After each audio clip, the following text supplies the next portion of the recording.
Hello नमस्ते नमस्कार यहाँहरू सम्पूर्णमा मेरो जनतले पिके ब्लगमा तपाईहरुलाई स्वागत छ।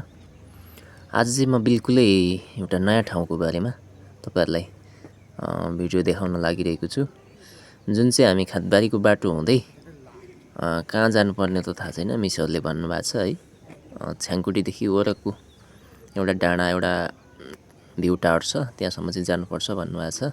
र म चाहिँ अहिले लभिङ हिल डाँडाबाट भिडियो खिच्दैछु, मिसहरू आइपुग्नु भएको छैन है। र यो चाहिँ अहिले माथि सेका गुम्बा भ्याङखोला साइडबाट चाहिँ हामी पुगिसकेका छौँ र गर्मी अति नै छ, उकालोको बाटो हिँडाइ छ हाम्रो। हामी चाहिँ हिँड्दै गइरहेका छौँ। म चाहिँ अगाडि हिँडिरहेको छु भने मिसहरू चाहिँ पछाडि आउँदै हुनुहुन्छ, देख्न सक्नुहुन्छ मानेभन्ज्याङ पाङमा लगायतका दृश्यहरू, जुन सेका माथितिर रेलु डाँडा लगायतका। अहिले चाहिँ हामी भ्याङखोलादेखि अलिकति माथि चौतारोमा बिसाइरहेका छौँ। मिसहरू पनि थाक्नु भएको छ, हामी सबैजना थाकेका छौँ एकदमै। गर्मी अत्याधिक गर्मी छ, चौतारोमा बसेर शीतल हावा हामी तापिरहेका छौँ।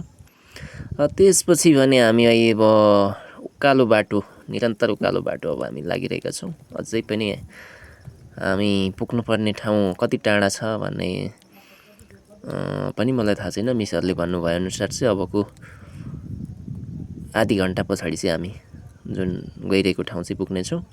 र यो चाहिँ हामी अहिले पुग्नै आँटेका छौँ। त्यहाँ एउटा घरमा साह्रै नै तिर्खा लागेर पानी पनि नपाउँदो रहेछ क्या, फेरि यता धाराहरू। अनि एक जम्बु पानी चाहिँ हामीले मागेर खायौँ यो घरमा। अनि यो घरमा चाहिँ कत्रो ठुल्ठुलो भेडाहरू मजाले पाल्नु भएको छ है। हामी यहाँ बिसाएर एकछिन भेडालाई हेऱ्यौँ, बस्यौँ। अनि त्यसपछि हामी पुनः त्यहाँबाट चाहिँ उकालो बाटो लाग्यौँ। फाइनल्ली गाइस, हामी चाहिँ आज जुन ठाउँमा जाँदैथ्यौँ त्यो ठाउँ चाहिँ पुगिसकेका छौँ है। त अब चाहिँ ऐँसेलुहरू मजाले फलिराखेको है, मिसहरूसँग हामीले ऐँसेलु पुग्ने बित्तिकै टिप्दै खायौँ झाडीभित्र। छाताहरू ऐँसेलुको काँडामा अड्किएर छाताहरू नै झन्डै भाँच्यो। मेरो त कपडाहरू पनि यता सबै च्यातिदिइरहेछ। अनि मिसहरू यतापट्टि खाँदै हुनुहुन्छ, म चाहिँ यतापट्टि खाँदैछु।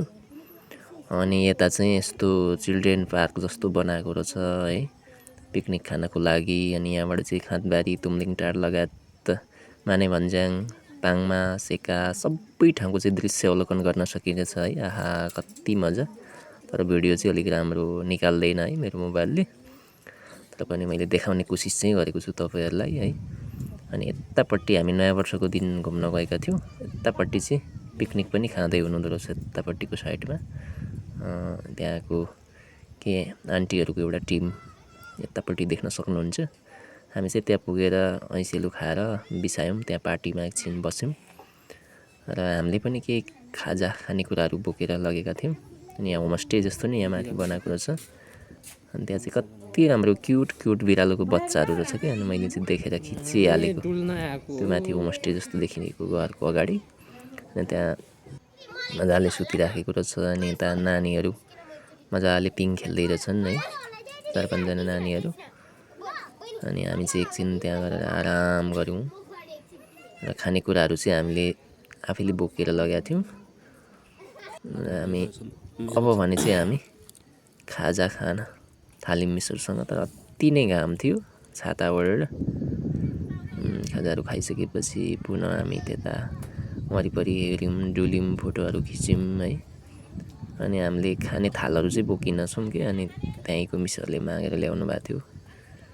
अनि यतापट्टि चाहिँ भ्यू टावर हो यो चाहिँ, यतापट्टि गएर बादलीमा गएर तलतिर फोटो खिच्ने, सबै यतापट्टिको सिनहरू हेर्ने। डाँडामा भएको हुनाले यो भ्यू टावर चाहिँ खासै अग्लो नभए पनि सबैतिर देखिने, जस रमाइलो रहेछ। यता लालीगुँरासहरू यता साइडमा फुलेकोहरू पनि सबै सुकिसकेको रहेछ। कुनै मान्छेहरूले टिपेर सबै सकिदिइसकेको रहेछ। यतापट्टि चाहिँ भिर पनि रहेछ है। अनि यो देखिरहनु भएको चाहिँ पाङमा हो तलतिर हैन, यतातिर थुपु, माल्टा, छ्याङकुटी, यताको साइडमा चाहिँ छ्याङकुटी देख्न सक्नुहुन्छ है। छ्याङकुटी हो साइडमा, यतापट्टिको साइडमा बादलहरू सेतो देखिरहनु भएको छ। त्यो साइडमा चाहिँ छ्याङकुटी, अनि यतातिर चाहिँ हामी आज गएको, हामी यता खाजा थियौँ यता माथिको भित्तामा, हाम्रो छाताहरू माथि। अनि हामी चाहिँ यता फोटो खिच्दै बस्यौँ। अनि करिब हामी चाहिँ यहाँ 2 घन्टा जति बस्यौँ होला, 1.5-2 घन्टा त्यस्तै। खाजासाजा खायौँ यहाँबाट, घरबाट लगेको, बस्यौँ अनि फोटोसोटो खिच्यौँ, सबै ठाउँहरू हेऱ्यौँ है। गर्मी नै थियो, घाम लागिरहेको थियो त्यो दिन। अनि त्यसपछि चाहिँ हामी सबै ठाउँहरू हेर्दै बस्यौँ, आराम गऱ्यौँ। अनि जस मिसहरू चाहिँ पहिल्यै पनि पुगिसक्नु भएको रहेछ, म चाहिँ कहिले पुगेको थिइनँ, मेरो लागि चाहिँ फर्स्ट टाइम थियो यहाँ। अनि जस रमाइलो लाग्यो, राम्रै रहेछ है। केटाकेटीहरू खेलिरहेछन्, केटाकेटीहरू खेलेको हेर्दै मिसहरू पनि बसिरहनु भएको छ, म पनि बसिरहेको छु पार्टीभित्र। अनि खाजासाजा खाइवरी सामान पुऱ्याउन जानुभयो है। म चाहिँ भिडियो बनाउँदै बसेँ। उतातिर सबैतिर कति राम्रो देखेको थियो, तर क्यामेराले, मोबाइल राम्रो नभएकोले राम्रो लिएन। यता हरेलो डाँडा, पाङमा अनि खाँदबारी सबै देख्न सकिन्छ है सिनहरू। जस वैशाखको महिना होइन, वैशाखको सुरुवाती महिना लाग्दैछ, रुखबिरुवाहरू हरियो हुने क्रम जारी नै छ। धेरैजना घुम्नलाई आउनु भएको छ, हामी जस्तै कोही फर्किरहनु भएको थियो हामी जाँदै गर्दा बाटोमा।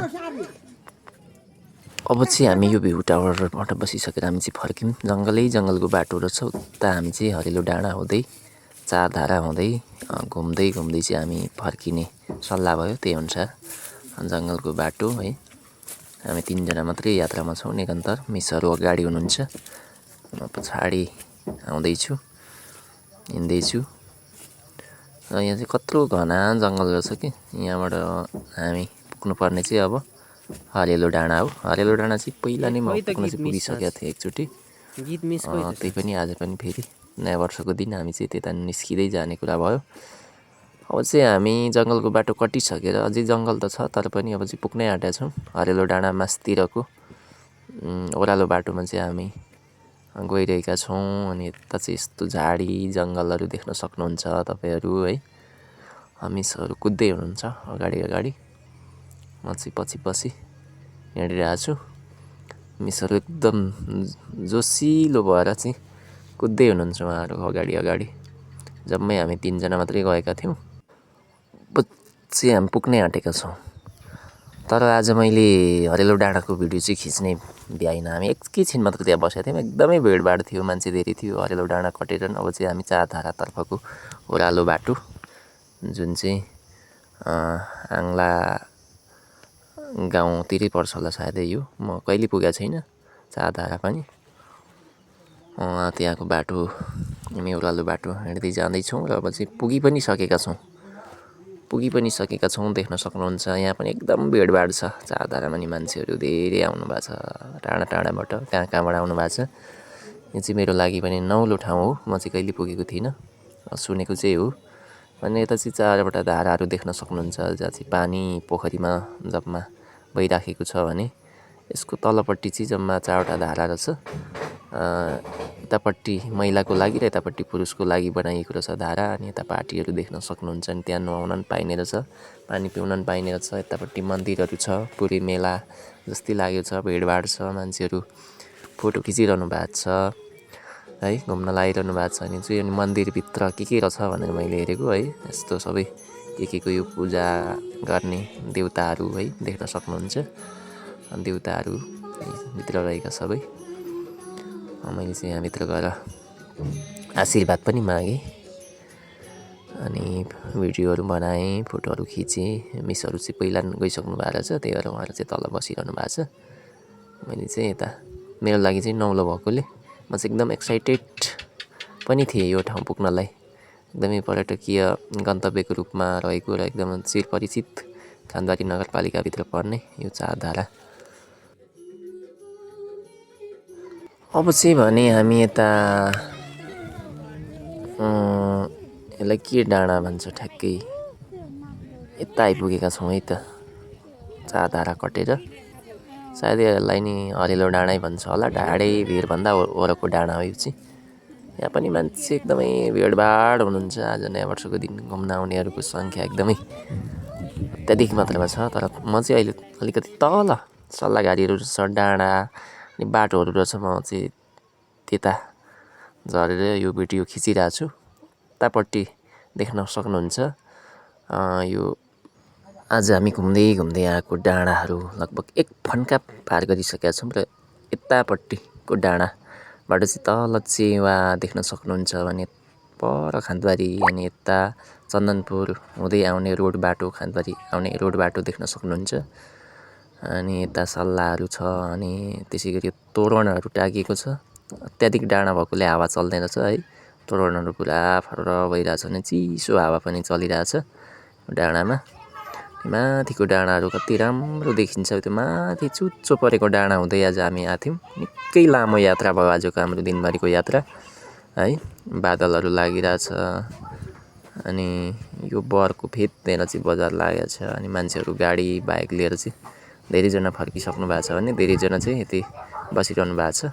अब बेलुकाको लगभग 4 पनि बज्न आँटेको छ। हामी पनि अब बिस्तारै ओह्रालो बाटो अब लाग्न थालेका छौँ। मिसहरू अगाडि हिँड्दै हुनुहुन्छ, उहाँहरू एकदम रफ्तारमा कुद्दै हुनुहुन्छ। अब छिटै अझै हामी पुग्नलाई चाहिँ निकै टाइम लाग्छ र अब यहाँ चाहिँ धेरै नबसौँ, छिटै जाऊँ भन्ने सल्लाह अनुसार चाहिँ उहाँहरू अगाडि कुद्दै हुनुहुन्छ, म पछि जाँदैछु। अबको यात्रा पनि लगभग हिँडेरै हाम्रो पुग्नुपर्ने छ मानेभन्ज्याङसम्म। त्यो भएको हुनाले चाहिँ यात्रा एकदमै अझै टाढो छ अनि एकदमै लामो पनि छ। र यतापट्टिको साइडमा अहिले चाहिँ हामी आइपुगेका छौँ। यो चाहिँ अरुणथान हो। ढाडेभिड हुँदै अरुणथान कटेर हामी चाहिँ अब मानेभन्ज्याङ फाइनल्ली हामी चाहिँ यता आइपुगेका छौँ, पुग्नै लागेका छौँ। पानी पर्न आँटेको छ। अब चाहिँ म भिडियो नि बनाउन सक्दिनँ होला किनभने अत्यन्तै गडाङगुडुङ गर्दैछ, पानी पर्ला जस्तो भइरहेछ र उता पारितिर पानी पनि परिरहेछ है। आजको यात्राको भिडियो चाहिँ हाम्रो यति नै रहनेछ होला सायदै। अब पानी छिट्याउँदैछ है। धन्यवाद।